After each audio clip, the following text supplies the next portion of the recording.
Olá, pessoal. Esse é o segundo episódio do podcast, onde estamos abordando a inclusão e exclusão de pessoas diagnosticadas com esquizofrenia no ambiente de trabalho. Eu me chamo Letícia Gomes e estou aqui com a Louise, que realizou a primeira entrevista sobre o tema. Olá pessoal, eu sou a Luíse Lopes e como vimos no primeiro episódio, nós entrevistamos o Renato, nome fictício, que nos relatou sua experiência ao trabalhar com uma pessoa diagnosticada com transtorno esquizofrênico.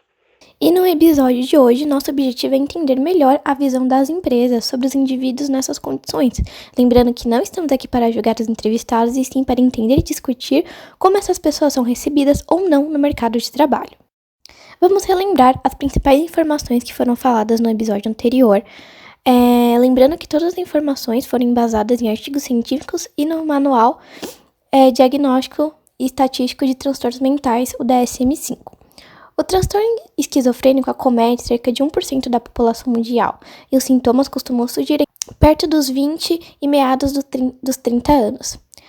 Os sintomas apresentados são delírios, alucinações, pensamento desorganizado, expressão emocional diminuída e redução nas atividades motivadas e auto-iniciadas. O curso do desenvolvimento ao longo da vida é bem variado.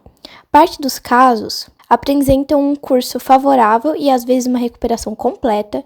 Parte dos indivíduos com este distúrbio necessitam de apoio formal ou informal na vida cotidiana e parte permanecem cronicamente doentes. Levando isso em consideração, medidas para garantir uma qualidade de vida melhor para os portadores desse transtorno são hoje garantidas por lei.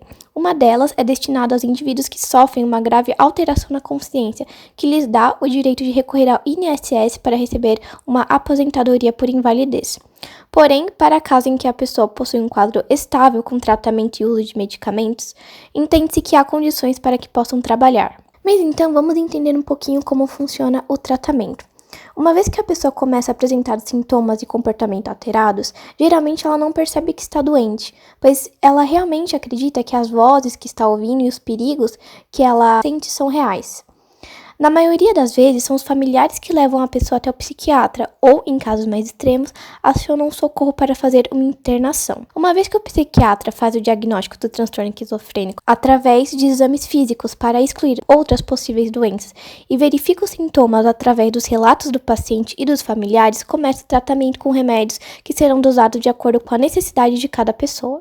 O tratamento com remédio é fundamental para conter os sintomas, mas é muito importante que a pessoa faça um acompanhamento com um psicólogo para que consiga lidar com as demandas do dia a dia. Agora vamos entrevistar o Rony, o cofundador da empresa que trabalha com educação online e trabalha com campanha de marketing digital. Seja muito bem-vindo, Rony, e desde já agradecemos por aceitar participar do nosso projeto. Obrigado, para mim é um prazer. Então vamos lá? Me conta, Rony, você sabe como é ou o que é esquizofrenia? Mesmo se for uma visão básica, você já ouviu falar desse distúrbio? Então, eu não tenho um conhecimento muito aprofundado, assim, né, de saber exatamente quais os sintomas, mas eu tenho histórico familiar, né? Minha mãe tem problemas psiquiátricos e desde que eu era pequeno, assim, sempre teve problemas, sempre passou por tratamento psiquiátrico, tomava remédios psiquiátricos, só que nunca nenhum médico deu um diagnóstico conclusivo. Então, até quando eu fui pesquisar, me aprofundar mais, fui procurar relatórios antigos, tinha lá escrito esquizofrenia, mas tinha um ponto de interrogação. Então, tipo, nem o próprio médico conseguiu dar o diagnóstico preciso. E aí, assim, fui pesquisar algumas coisas na internet, né, para ver o que era esquizofrenia, e batia com muitas coisas que minha mãe tinha mesmo. Questão de ouvir vozes, ter delírios, ter uma vida uma realidade paralela, sabe? Então, na minha concepção, esquizofrenia é mais ou menos o que eu convivi assim com a minha mãe. O que você falou do diagnóstico é muito difícil de diagnosticar, às vezes demora anos, porque eles se parecem com muitas outras doenças, então é difícil. E na sua visão, como empresa, o que qualificaria para você um candidato apto a trabalhar para você? Para a gente hoje, precisa ter expertise, que é conhecimento sobre a área, o que ele vai fazer, muita vontade e comprometimento. Se faltar para ele a expertise necessária, a gente tem que identificar que ele tem a capacidade de aprender aquilo e muita vontade de aprender. Então, para a gente, hoje em dia, pela nossa experiência lá, de todo mundo que já passou, É mais importante o perfil da pessoa do que a competência técnica. Eu contratar alguém que tem muito conhecimento, mas tem meio má vontade, preguiça, não adianta nada. Agora, se pegar uma pessoa crua, ela tá com sangue nos olhos, assim, de querer fazer acontecer, De aprender. treinamento e vai, entendeu? Os principais requisitos. E o que faria você rejeitar um candidato? Eu senti essa questão de ele não ter comprometimento. Senti que talvez ele vai ter dificuldade, não vai ter comprometimento, não vai vestir a camisa. Senti talvez que ele não possa ser tão transparente nas entregas, né? Eu acho que é mais nesse sentido. É o oposto do que eu respondi na pergunta anterior. E se por acaso o candidato ele tivesse um diagnóstico confirmado de transtorno esquizofrênico, mas ele estivesse em tratamento, tomando os remédios, e o psicólogo e o psiquiatra dele concordassem que ele está apto para trabalhar, isso interferiria no seu julgamento final? Provavelmente sim. É bem provável que sim. E aí eu vou te falar por uma experiência própria nossa lá, com pessoas que já trabalharam lá e tiveram algum distúrbio psicológico. Então, assim, a gente já teve funcionário que teve síndrome do pânico, já teve funcionário com crise de ansiedade, depressão.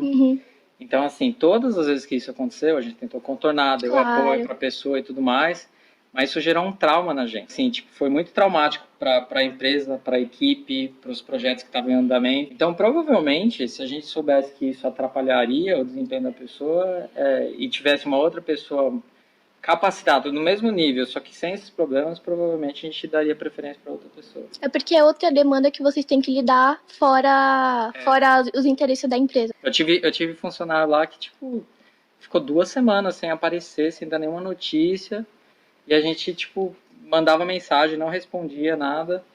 Aí liga lá na casa dele, aí a mãe dele atende e fala, peraí que eu vou chamar ele.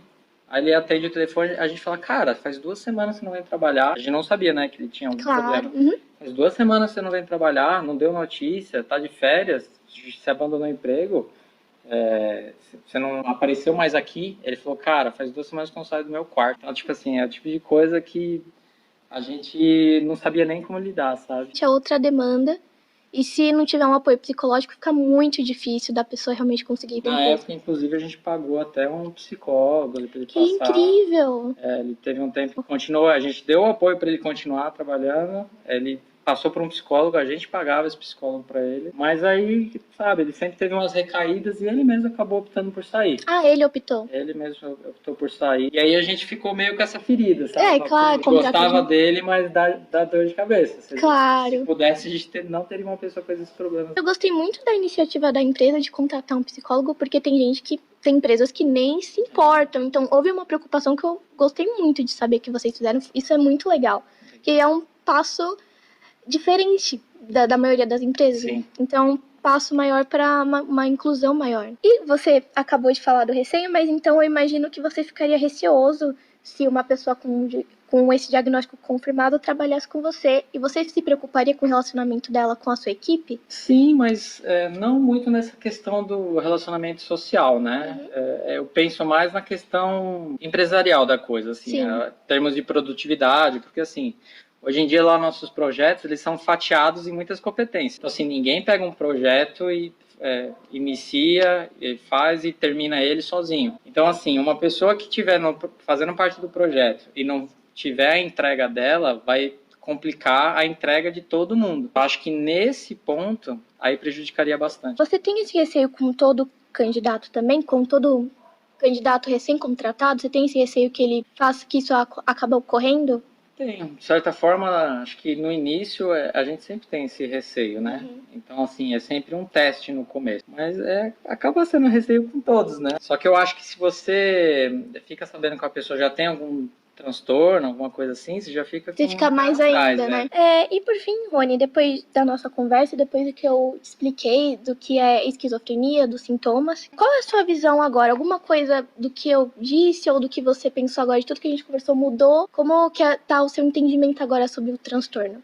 Então, até então, a minha experiência com a esquizofrenia é isso que eu falei da experiência que ter com a minha mãe. Na minha cabeça, na minha percepção, a pessoa que tem esquizofrenia é uma pessoa que ela não consegue conviver em sociedade, assim, nos padrões que são estabelecidos, né? Então, ela não conseguiria trabalhar numa empresa e exercer um papel como outra pessoa qualquer. E aí até você falou, né, que tem vários tipos, a pessoa pode ter um determinado tratamento, né, que ela consegue ter uma constância e trabalhar como outra pessoa.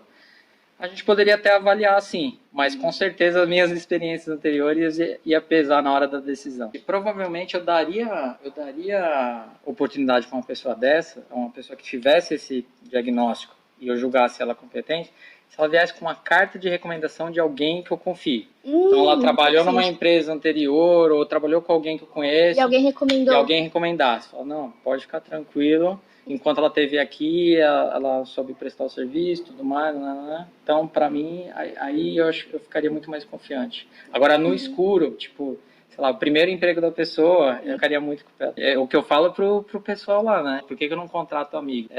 Porque, assim, eu tenho que pensar como empresa, não tenho que pensar como um particular. Então, assim, se eu não prezar pela empresa ficar de pé, eu prejudico e posso fazer todo mundo que tá lá dentro perder os seus empregos. Então, eu vou prejudicar muito mais pessoas. Então, na hora que a gente leva todos esses prós e contras, é que a gente acaba tomando essas decisões. Mas incrível, Rony, adorei a entrevista. Muito obrigado por você ter aceitado, foi incrível. E é isso, gente. Muito obrigada. Valeu. Fico aguardando as próximas. O que você achou da entrevista, Lou? A receptividade foi surpreendente. É normal, claro, que as pessoas têm receio por não conhecerem a fundo, né? Mas só do fato de estarem buscando esse conhecimento e se mostrarem interessadas já é o primeiro passo, né, para que eles acolham, né, para o início, né, desse acolhimento com as pessoas com esquizofrenia, né? Eu acho que é fundamental isso. Então, é aqui que a gente se despede. Eu espero que tenha sido esclarecedor. Eu espero que tenha agregado de alguma forma a quem estiver ouvindo. E agradeço por vocês terem ficado aqui até agora. E assim a gente se encerra esse projeto de inserção dos portadores de esquizofrenia no mercado de trabalho. Muito obrigada a todos.